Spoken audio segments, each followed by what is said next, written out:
In the pitch-black skies over Israel's southern frontier, a fireball bloomed from the tarmac of a $3 billion airport. Sirens wailed across the Negev.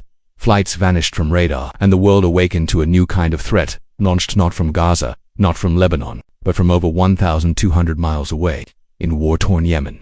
Behind that strike wasn't just a rebel cell, it was a proxy message, etched in smoke, from Tehran to Tel Aviv, through the hands of the Houthis.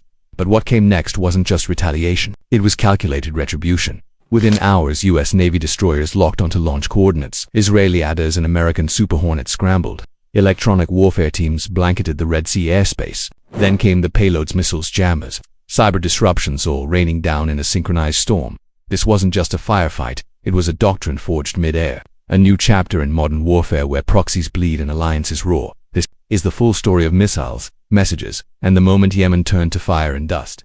The Red Sea was boiling beneath the surface long before the world noticed, long before the missiles, long before the flames. For years, the United States and its allies had watched the waters between the Arabian Peninsula and the Horn of Africa to transform from a vital shipping lane into a theater of confrontation. Iranian proxy activity had metastasized across the region from the dusty alleys of Basra to the mountainous highlands of Yemen. But the audacity of what came next would redefine how America viewed this conflict. Yemen, once dismissed as a fractured backwater torn by internal strife, had become the launchpad for one of the most audacious acts of proxy warfare in modern memory. The Houthi movement, formerly known as Ansar Allah, was no longer just a local insurgency, backed by Iran's elite Quds force, equipped with advanced missile systems and intelligence support. The Houthis had evolved into a capable regional actor. Their weapons could now cross countries, span deserts, and land on targets never before within reach. In the heart of Israel's Negev desert stood the Ramon International Airport, sleek, modern, and vital. Opened in 2019 at a cost of over $3 billion, it was more than an airport. It was a strategic reserve airfield for the Israeli Air Force and a critical node for civilian aviation. Positioned far from Gaza's rocket threat and the Lebanese border, it represented Israeli confidence, technology, resilience, and reach. On that fateful night, the Houthis turned it into a crated memory. But this story doesn't begin with the explosion. It begins with a slow, calculated pattern of escalation. The United States had maintained naval forces in the Red Sea for decades, patrolling the Bab al-Mandeb Strait, a vital choke point where nearly 10% of global oil shipments passed. In recent years, however, U.S. Navy commanders noticed a troubling evolution in Houthi tactics. The group had begun launching increasingly sophisticated drone and missile attacks against commercial shipping, Saudi energy infrastructure, and even U.S. surveillance assets. Initially, these were low-end attacks off those shelf drones reprogrammed to strike oil facilities in Saudi Arabia's eastern province or fast boats packed with explosives. But by 2023, Iranian advisors had introduced new tools: guided short-range ballistic missiles, SRBMs, land attack cruise missiles, and anti-ship ballistic missiles adapted from Iran's own designs. These weapons extended the Houthis' reach, enabling them to strike as far as Tel Aviv or even the eastern Mediterranean under the right condition. U.S. intelligence analysts had sounded the alarm, but the sheer boldness of what followed caught even hardened veterans off guard. The attack on Ramon wasn't just military, it was symbolic. The airfield was more than 180 kilometers south of the Tel Aviv metroplex, nestled safely in the barren Negev desert. It was considered a last resort airfield for strategic bombers and a rerouting hub during national crises. It had no immediate relevance to the Gaza front lines or Lebanon's volatile border. That's what made it perfect for a message. From there, mountain redoubts in northern Yemen, the Houthi missile crews prepared for days. Satellite imagery later revealed makeshift launch pads camouflaged in wadis near sea far from the reach of coalition airpower. The weapons used were believed to be variants of Iran's Ki M1 ballistic missile re-engineered to evade radar and carry cluster warheads. It was shortly after midnight when the skies over Israel's south lit up. Sirens blared in Eilat and Mitzpe Ramon, and a fireball engulfed a segment of Ramon Airport's northern runway. Shrapnel shredded terminal windows. Ground personnel barely had time to evacuate. Dozens were injured. Flights from Europe and Asia were diverted mid-air, and the entire airspace south of Beersheba was closed for over 24 hours while no one died. The psychological and strategic damage was incalculable. Israel has fought back against attacks before. It has bombed Syrian airfields, Hezbollah stockpiles, and Iranian Quds force units operating on foreign soil. But the scale and nature of the Ramon airport attack triggered something different. It was a strategically bold strike by a non-state actor, using state-grade weaponry. It was the blurring line between insurgency and state war, and America was already entangled just days prior. The USS Labuna guided missile destroyer had intercepted 2 drones launched from Yemen toward a Saudi port. Over the preceding months, U.S. Navy ships had increasingly taken on the role of air defense shields for Allied shipping and Israeli-bound assets. CENTCOM had already begun deploying additional electronic warfare assets and rotating FA-18 squadrons closer to potential flashpoints. The U.S. wasn't just a bystander. It was part of the protective fabric Israel relied upon in a region crowded with threats. Then came the intelligence intercept. Within hours of the Ramon strike, SIGINT signals intelligence teams operating out of Al Udeid Air Base in Qatar confirmed what Israel's Mossad had suspected. The attack had been greenlit by senior IRGC officers embedded in Yemen. Communications logs, telemetry data, and electronic signatures pointed to a Quds Force command cell in northern Yemen working hand-in-hand with Houthi operatives. The message was clear. This wasn't just a rogue actor making noise. This was a calibrated escalation by Iran's most dangerous proxy. The United States had long understood the strategic value of the Bab el-Mandeb Strait. Whoever controls its choke points can threaten energy flows, commercial shipping, and even Western naval deployments.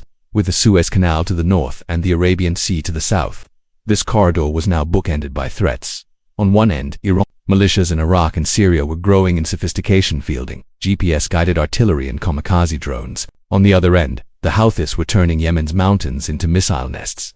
Sandwiched between was America's fleet Al-Abur-class destroyers, P-8 Poseidon reconnaissance aircraft, and carrier strike groups rotating out of Bahrain. The US could not afford to let an Iranian-backed group strike a U.S. ally's $3 billion strategic asset and walk away unpunished.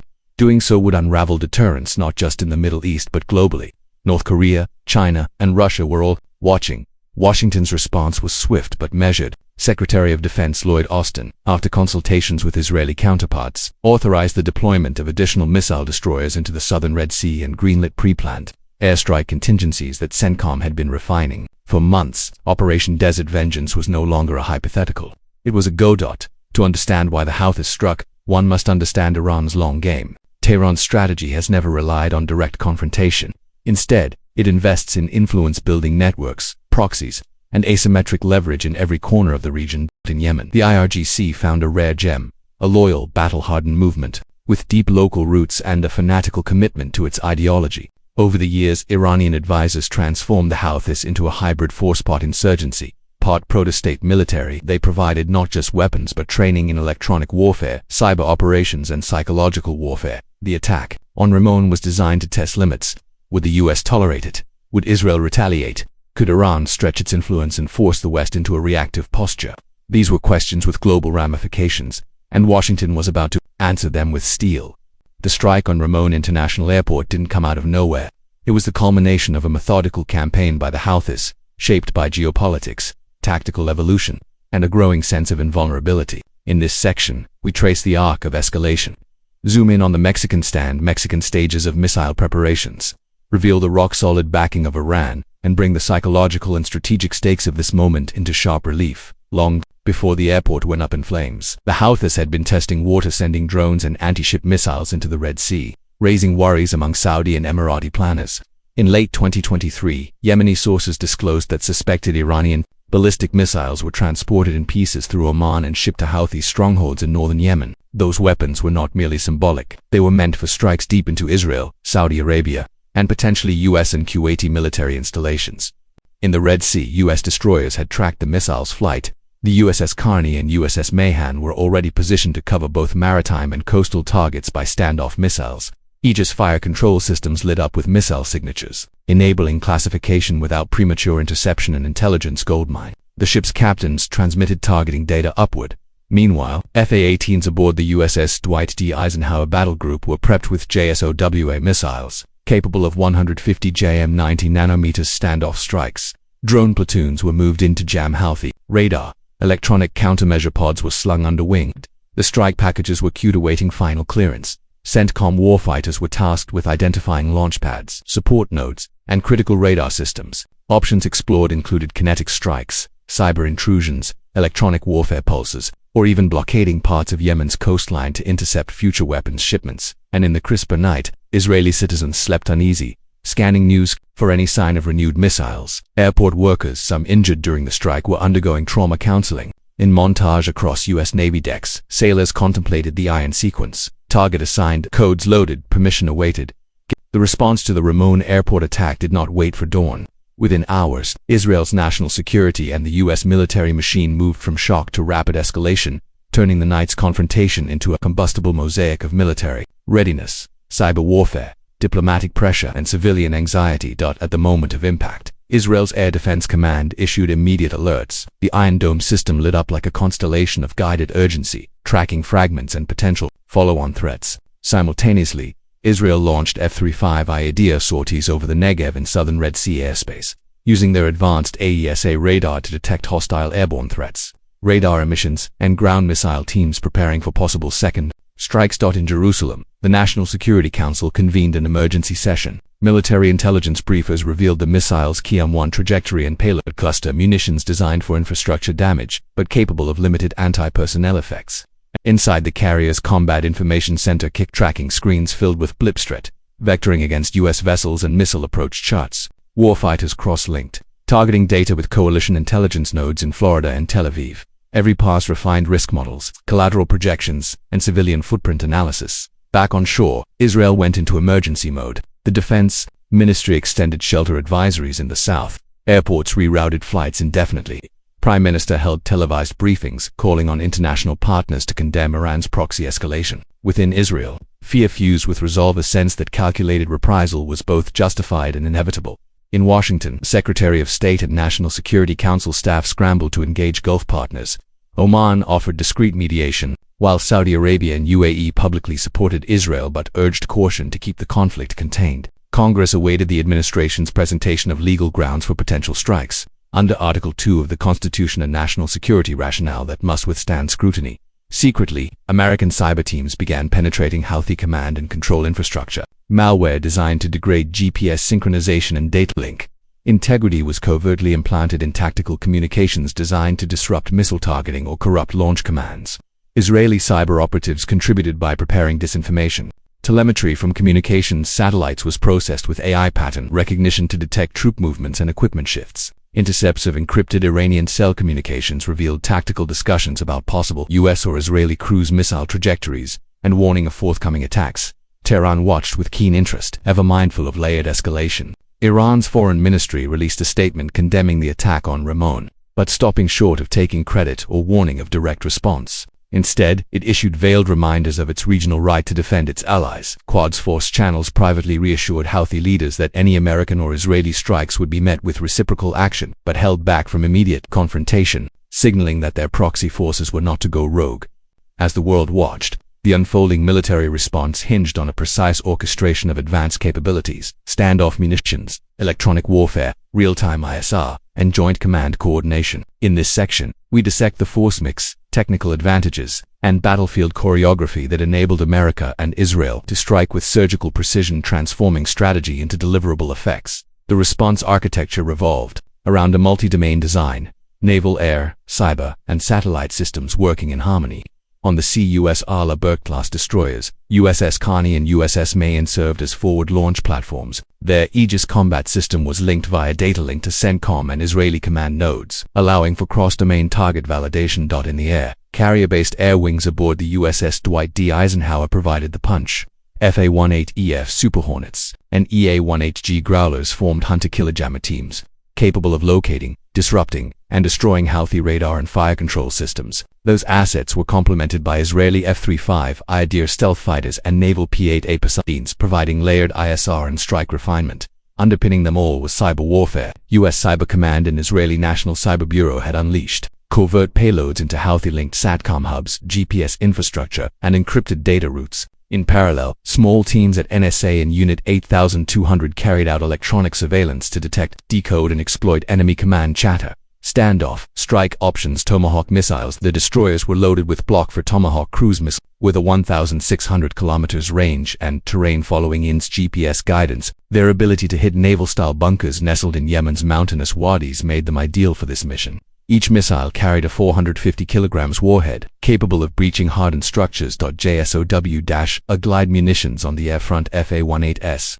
were stocked with the GM-154C1 JSOW glide bombs extended range, variants that could hit targets up to 90 nautical miles from launch. Armed with submunitions tailored for infrastructure, they could silently disable radar arrays or launch enclosures without entering heavily defended airspace. HARMS and Penetrator 1HE Growlers were calibrated with a GM-88CD HARMS high-speed anti-radiation missiles for targeting radar emitters.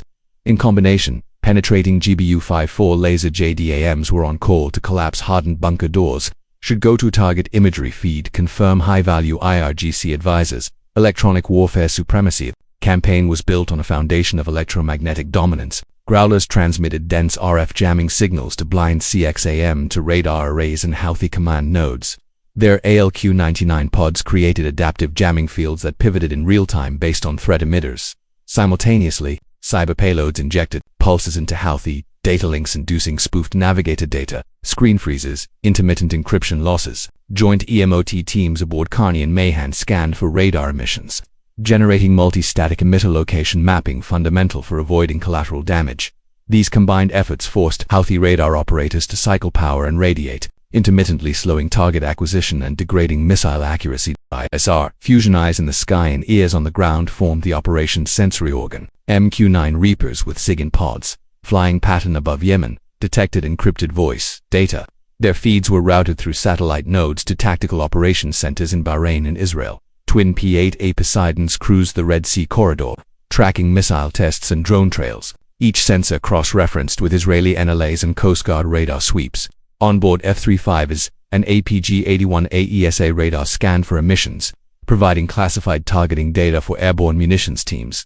On the ground, USMC Special Reconnaissance teams in proximity to launch zones transmitted forward-looking infrared FLIR imagery during night operations, authenticating strike packages. This inseparable web of ISR assets guaranteed near real-time decision superiority. With Operation Desert Vengeance concluded, the immediate military crisis receded, but its strategic aftershocks continued reshaping regional posture, military doctrine, and the evolving nature of proxy warfare. This epilogue forecasts how states' alliances and doctrines adjust to the new realities exposed by precision hybrid retaliation. In the weeks following the strikes, U.S. Central Command maintained a reinforced maritime presence in the southern Red Sea. Carrier strike groups remained on rotational alert.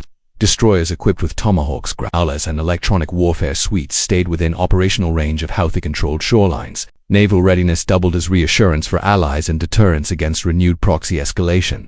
Israel, for its part, invested in expanding its long-range air defense and early warning infrastructure. Sensor stations in the Negev and Arava were upgraded, and additional Arrow and David's sling batteries deployed. Secure data links to ISR platforms were institutionalized, enabling faster shared targeting and threat warning. Militarily key Houthi and IRGC elements entered a phase of repositioning. Intelligence tracked dispersal of launch systems deeper into tribal highlands and desert wadis. Missile inventories were hidden in underground caves, and launch teams began using mobile rigs to avoid fixed targeting.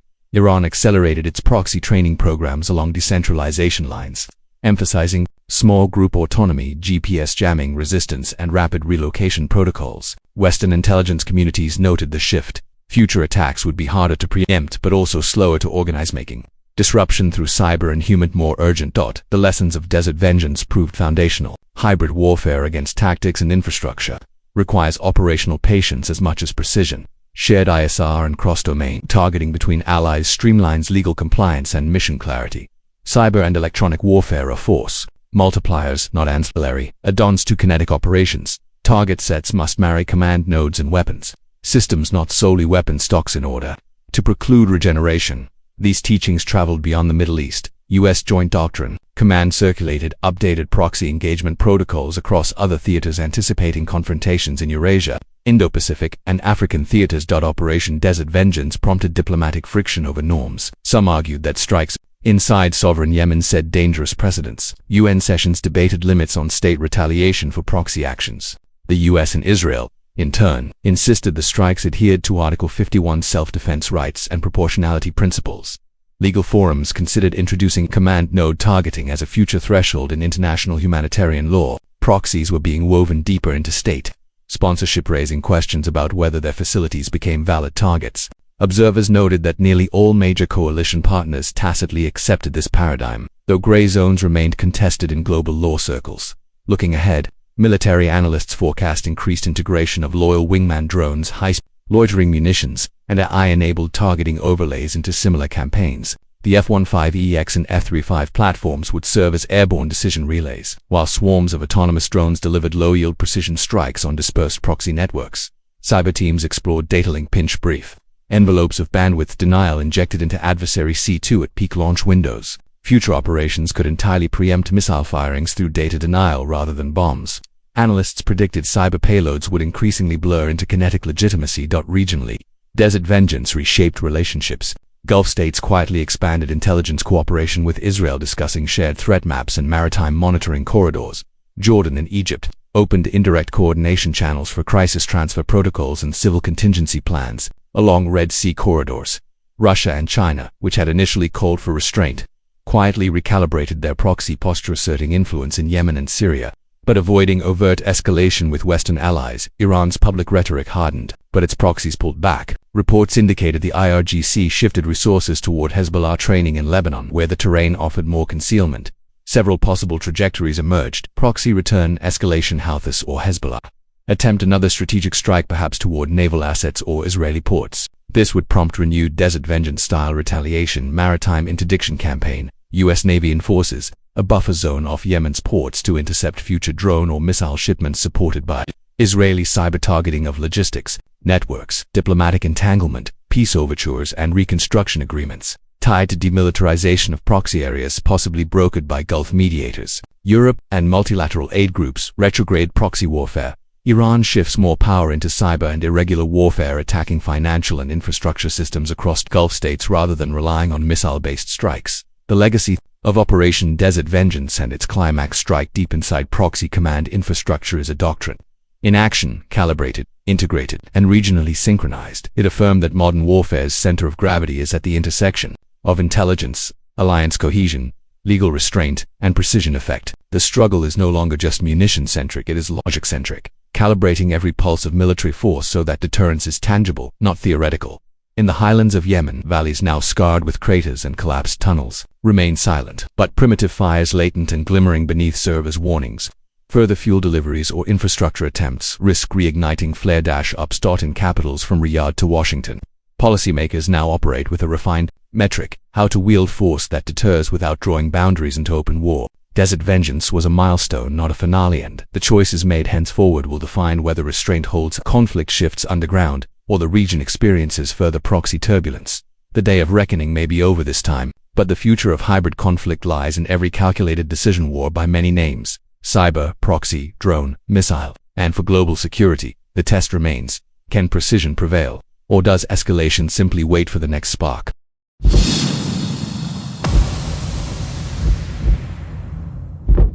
Subscribe to our channel and press the bell icon if you like our content.